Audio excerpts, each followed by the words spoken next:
Alexander হেরেছিলেন, হালাকুও ব্যর্থ হয়েছিলেন। America কি ভুলে গেছে ইতিহাসের সেই শিক্ষা?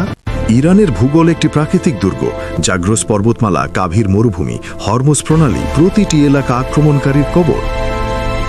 যুক্তরাষ্ট্রের বিমানবাহী রণতরী বড় লক্ষ্যমাত্রা, ইরানের হাইপারসনিক মিসাইল, ড্রোন ঝাঁক ও সুড়ঙ্গ নেটওয়ার্ক আধুনিক যুদ্ধের সবচেয়ে ভয়ঙ্কর কৌশল। ইরান একা লড়ে না।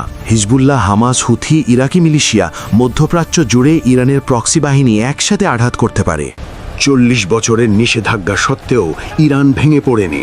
চাপের মধ্যে টিকে থাকা, এটাই ইরানের সবচেয়ে বড় বিজয়। বিজ্ঞান বলে যুদ্ধের ফলাফল নির্ধারিত হয় 5টি ফ্যাক্টরে।